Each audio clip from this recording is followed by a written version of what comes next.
आज की वीडियो आप लोगों के लिए बहुत ही ज़्यादा ज़रूरी होने वाली है। आज के वीडियो में हम बात करने वाले हैं कि आपका जो बच्चा होता है वो विकलांग क्यों हो जाता है। जी हाँ, आज के टॉपिक पर बहुत ही ज़्यादा इम्पोर्टेंट है, क्योंकि इस वीडियो में जो मैं बातें डिस्कस करने वाली हूँ वो चाहे आप कोई भी महीने में हो, अगर आप प्रेग्नेंट हैं तो ये बातें और ये गलतियाँ आज से ही करना बंद कर दो। और ये जो बातें मैं आज की वीडियो में शेयर करने वाली हूँ वो हर कोई जाने और अनजाने में करता ही है।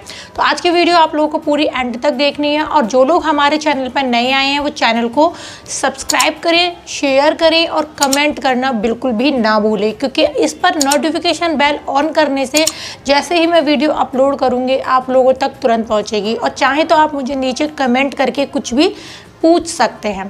तो चलिए बिना देरी के वीडियो को शुरू कर लेते हैं। सबसे पहले हम बात करते हैं यहाँ पर कि आपका बच्चा विकलांग क्यों होता है।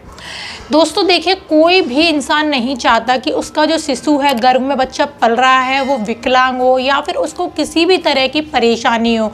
लेकिन हम कुछ ना कुछ मिस्टेक्स प्रेगनेंसी में करते हैं जिसके कारण से ही हमारे बच्चे डिफेक्ट हो जाता है। हमारे बच्चे में कोई ना कोई पार्ट है वो विकसित नहीं हो पाता है, और ये कमियां हम बहुत छोटी छोटी होती हैं जिन पर हम ध्यान ही नहीं दे पाते, और जब ध्यान नहीं दे पाते तो हमसे ये मिस्टेक हो जाती है। तो सबसे पहले जो मिस्टेक होती है वो है खाने में ग्रीन वेजिटेबल की कमी होना। जी हाँ, यदि आप प्रेगनेंसी में ग्रीन वेजिटेबल आपको पसंद नहीं है और ग्रीन वेजिटेबल आप खाने में नहीं ले रहे हो, कम से कम दिन में जब भी आप 2 या 3 बार खाना खाएं, आपको ग्रीन वेजिटेबल जरूर उसमें ऐड करनी है। नंबर 1 बेनिफिट जो ग्रीन वेजिटेबल का होता है वो आयरन की कमी आपके अंदर दूर करती है।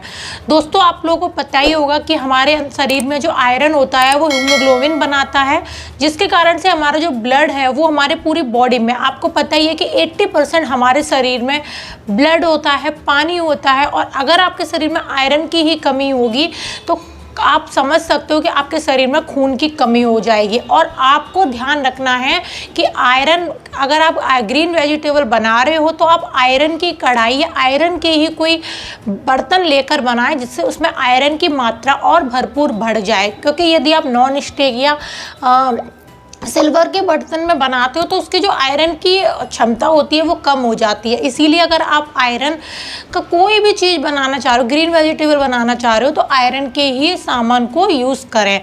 तो दोस्तों अगर आप ग्रीन वेजिटेबल अपने खाने में लेते हो तो आपके शरीर में कभी भी खून की कमी नहीं होगी। साथ ही साथ दोस्तों प्रेगनेंसी के दौरान आपको डॉक्टर भी ग्रीन वेजिटेबल देता है, ग्रीन वेजिटेबल खाने के लिए कहता है, और आपको आयरन की टैबलेट भी देता है। लेकिन आपको ध्यान रखना है कि आयरन की टैबलेट जब भी आप खाओ, डॉक्टर से पहली बार तो डिस्कस करके खानी है। वो दिन में 2 बार खाने को बोलता है, तो आपको डॉक्टर से ये बात डिस्कस करनी है कि हमें ये आयरन की टैबलेट कब और कैसे खानी है। तो बिल्कुल भी आपको इन दोनों चीज़ों में लापरवाही नहीं करनी है। तो ग्रीन वेजिटेबल टाइम पर खानी है, और दूसरा आयरन की कमी आपके अंदर ना हो, इसलिए आयरन की टैबलेट भी आपको खानी है। नंबर 2 पॉइंट, पानी की कमी हो जा रहा। जैसे कि आपको पता है कि जो हमारा बच्चा होता है वो पानी की थैली में होता है, और जब हम पानी भरपूर मात्रा में नहीं पिएंगे, और अभी इतनी ज़्यादा गर्मियाँ चल रही हैं, अगर हमारे शरीर में थोड़ी सी भी पानी की कमी होती है या फिर हम आलस के कारण पानी लेने के लिए नहीं उठते या फिर सो रहे हैं, हम सोचते थोड़ी देर बाद पानी पिएंगे, तो क्या होता है कि हमारे बच्चे का जो पानी होता है वो सूखने लगता है। और आपको पता है कि अगर बच्चेदानी में पानी की कमी हो जाएगी तो बच्चेदानी सिकुड़ जाती है, जिसके कारण से ही जो बच्चेदानी है उसमें बहुत ही ज़्यादा परेशानी होगी। जब बच्चेदानी सिकुड़ जाएगी तो डेफिनेटली बच्चा मूवमेंट नहीं कर पाएगा ठीक से, और बच्चा मूवमेंट नहीं करेगा तो क्या होगा कि बच्चे का कोई ना कोई पार्ट दब जाएगा और बच्चा विकलांग होने के चांसेस बहुत ज़्यादा होते हैं। इसलिए आपको दिन भर में आपको अपने वजन के अकॉर्डिंग पानी ज़रूर पीना है। नंबर 3 पॉइंट, कैल्शियम की कमी होना। आपको पता ही है कि हमारे शरीर के आधे पार्ट हमारे कैल्शियम से बनते हैं, यानी कि दूध से बनी चीज़ों से हमें कैल्शियम मिलता है। चाहे आप दही से ले लीजिए, चाहे आप पनीर से ले लिए, चाहे दूध से, चाहे छाछ से, या किसी से भी अगर आप कैल्शियम की पूर्ति करते हो तो आपके जो बच्चे के बॉडी पार्ट्स हैं वो अच्छी तरीके से ग्रो करते हैं। लेकिन अगर आपके शरीर में किसी भी तरह की कैल्शियम की कमी होती है तो डेफिनेटली ही उसका असर आपके बच्चे पर पड़ता है। इसलिए डॉक्टर भी बोलते हैं कि आयरन और कैल्शियम इन दोनों की ही आपको भरपूर मात्रा में सेवन करना है, ताकि आपके बच्चे को किसी भी तरह की कोई भी परेशानी ना हो सके। तो आपको आयरन और कैल्शियम के विशेष रूप से टैबलेट टाइम टू टाइम खानी है। कैल्शियम की कमी ना हो इसलिए आपको कैल्शियम की टैबलेट और आयरन की टैबलेट में थोड़ा थोड़ा गैप रखना होता है, 2 से 3 घंटे का, दोनों को एक साथ आपको नहीं लेना।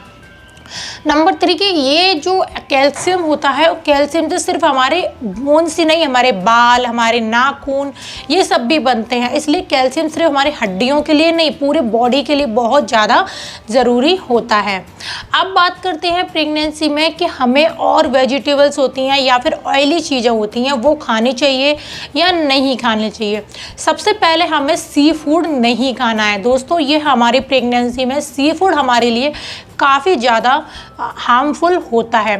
साथ ही साथ हमें गर्म तासीर वाली चीज़ें जो होती हैं वो स्टार्टिंग के महीने में नहीं खानी है, जैसे कि कच्चा पपीता, कच्चे अंडे, सी फूड, या फिर हम लोग जैसे गोंद के लड्डू, अजवाइन के लड्डू, ये सारे जो चीज़ें होती हैं हमें फर्स्ट, सेकंड और थर्ड महीने में नहीं लेनी।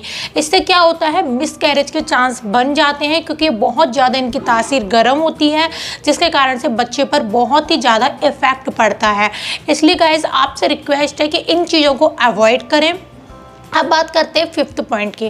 प्रेगनेंसी के दौरान आपको किसी भी तरह का स्ट्रेस बिल्कुल भी नहीं लेना। दोस्तों अगर आप स्ट्रेस लेते हो तो इसका इफेक्ट भी आपके पड़ता है, आपके बच्चे पर पड़ता है।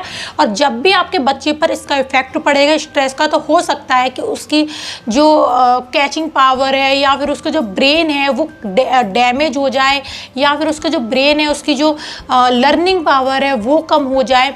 तो वो जो बच्चे के ग्रो करने का टाइम होता है और उस टाइम आप इतनी ज़्यादा स्ट्रेस लोगे तो डेफिनेटली ही आपके बच्चे पर इफेक्ट पड़ेगा। इसलिए आपको स्ट्रेस भी नहीं लेनी है। 6th पॉइंट की बात करते हैं। प्रेगनेंसी के दौरान आपको नॉइस पॉल्यूशन, जहाँ पर बहुत ज़्यादा शोर शराबा हो, जैसे कि आप कीर्तन, भजन, डीजे, शादी, ऐसी जगह पर, आप भीड़ भाड़ वाली जगह पर भी ना जाएं और नॉइस पॉल्यूशन वाली जगह पर भी ना जाएं, क्योंकि अगर आपके बच्चे पर अगर उस नॉइस का इफेक्ट पड़ता है तो हो सकता है कि आपके बच्चे के सुनने की क्षमता कम रह जाए, कानों में कोई इफेक्ट पड़े तो उसका जो कान है वो जैसे उसके छेद भी हो सकता है, या कुछ भी प्रॉब्लम उसके कानों में हो सकती है।